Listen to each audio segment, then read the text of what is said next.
रावण की मृत्यु के बाद पटरानी मंदोदरी ने क्यों किया देवर विभीषण से शादी का फैसला, आइए जानते हैं। रावण की मृत्यु के बाद उसकी पटरानी मंदोदरी सती होना चाहती थी, लेकिन श्री राम ने उसे ऐसा करने से रोक दिया। मंदोदरी बहुत धार्मिक थी और ज्योतिष की प्रकांड विद्वान भी थी। आखिर क्यों इस पतिव्रता स्त्री ने देवर से शादी करने का फैसला किया? दशहरा तो खत्म हो चुका है, देश में जगह जगह रावण दहन भी हो गया है।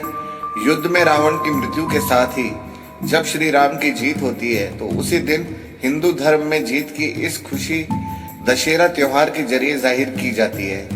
रावण के परिवार में दो लोग ही थे।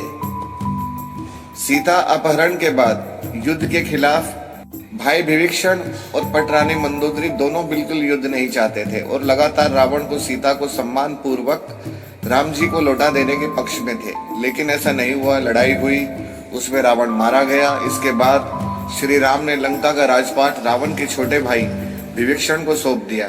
लेकिन क्या आपको मालूम है कि रावण की पटरानी मंदोदरी का क्या हुआ? आखिर क्यों उसने विभीषण से शादी का फैसला किया, आइए जानते हैं। सबसे पहले तो ये जानते हैं कि कौन थी मंदोदरी। पुराणों में एक कथा के मुताबिक मथुरा नाम की एक अप्सरा कैलाश पर्वत पर भगवान शिव की तलाश में पहुंची।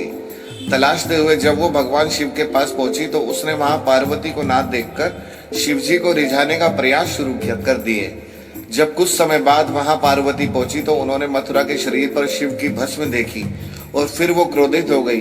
पार्वती ने मथुरा को श्राप दिया कि वो 12 साल तक मेंढक बनी रहेगी और कुएं में उसका वास होगा। मथुरा को अपनी गलती की कीमत चुकानी पड़ी और असह्य कष्ट का जीवन शुरू हो गया।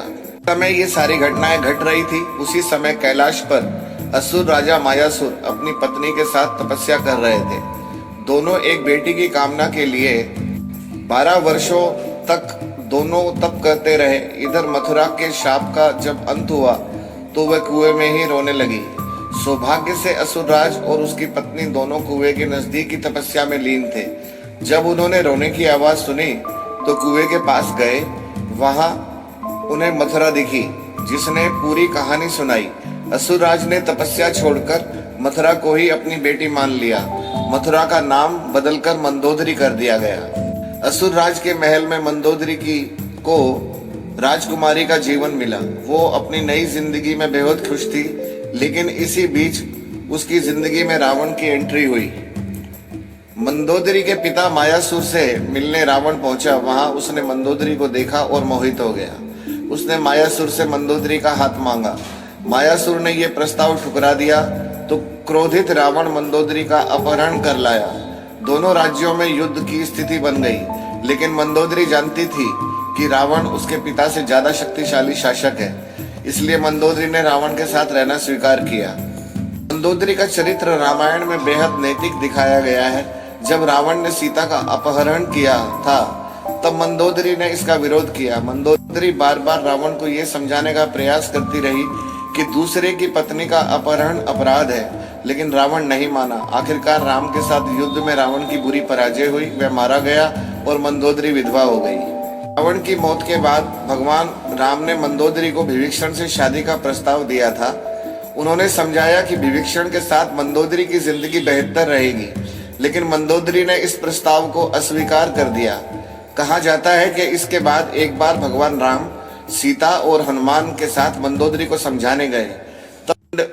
तब ज्योतिष की प्रकांड विद्वान मंदोदरी को महसूस हुआ कि धार्मिक और तार्किक तौर पर, नैतिक तौर पर सही देवर विभीषण से विवाह करना गलत नहीं होगा। यह महसूस होने पर उसने इस प्रस्ताव को स्वीकार किया। विभीषण से उसकी शादी हुई। वाल्मीकि की रामायण ज्यादा कुछ नहीं कहती, लेकिन रामायण के दूसरे वर्जन में जरूर इस बारे में काफी कुछ कहा गया है। रावण के मरने के बाद जब मंदोदरी विधवा हो जाती है तब भगवान राम विभीषण को सलाह देते हैं उसे अपनी भाभी से विवाह कर लेना चाहिए। ये परंपरा उन दिनों मान्यता थी, लेकिन विभीषण के पहले से कई रानियां थी और वह इसके लिए तैयार नहीं थे। ये भी कहा जाता है कि अगर विभीषण ये शादी कर लेते तो उन्हें भाई की जगह लंका पर शासन का नैतिक अधिकार भी हासिल हो जाता। हालांकि ये कहा जाता है कि विवाह शारीरिक तौर पर पति पत्नी के तौर पर एक दूसरे के साथ यौन संबंधों के बजाय विशुद्ध राजकाज से जुड़ा था, क्योंकि मंदोदरी भी चाहती थी कि उसके पति के निधन के बाद लंका में स्थायित्व और समृद्धि रहे। वह राम से शत्रुता के बजाय मित्रता चाहती थी। रावण की मृत्यु के लिए उसने श्री राम को कभी जिम्मेदार नहीं ठहराया।